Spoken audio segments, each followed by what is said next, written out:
broken hole. I constantly hit the ball out of bounds, don't know what I'm doing wrong. What can you suggest to help me? All right, well, there are multiple reasons why it might be happening. I would say that the first thing I would do when I got to the tee box is I would check which direction that tee box is aiming you. You know, if this is a napkin and we're going, Peggy, your wine glass is the putting green. Quite frequently, you know, on number 2, the out of bounds is to the left. Quite frequently, those tee boxes are cut for whatever reason, and they actually are aiming you out of bounds.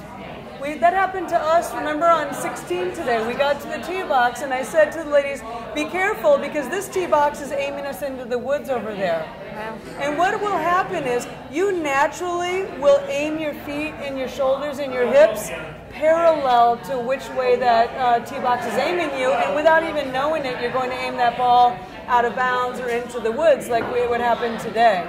So what you need to do is you need to stand behind the ball. If you see that that tee box is aiming you out of bounds, I want you to stand behind the ball, draw a line from the 150-yard marker to the tee box, and then pick out a spot about a foot or a foot and a half in front of the ball, and that's where I want you to aim.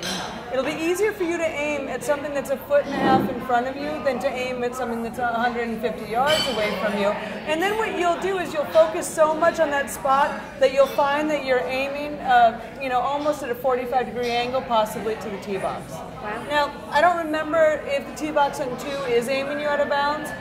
If it's not aiming you out of bounds, then what you need to do is you need to really focus hard on a target in the distance that's positive. You know, I see this a lot on out of bounds. I see this a lot when there's a big lake in front of you.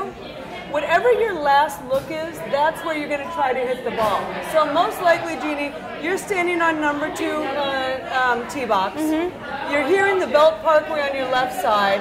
And for whatever reason, you know now that you could possibly hit it there. I guarantee you, you're looking at the fairway, but then you're looking out of bounds, and then you're looking at the ball. Wherever your last look is, that's where that ball is going to go. Yeah, absolutely. I mean, how many, you have a hole upstate, Peggy, that you play, and there's a big lake. And remember last year you said to me, every single time I play this hole, I put it in that lake. And I said to you, that's because your last look or your last thought is that lake.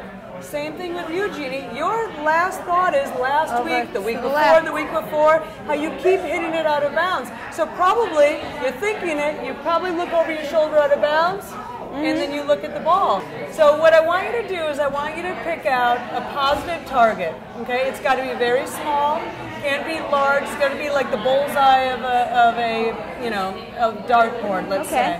I want you to focus on that target, and then I want you to look back at the ball. Don't look at that target, then out of bounds at the ball. Look at that target, come back to the ball. You might not hit your target, but at least you'll be somewhat near the fairway and not out of bounds. And that's a step in the right direction, right? Okay, thank you, Kelly. Been waiting for you all day.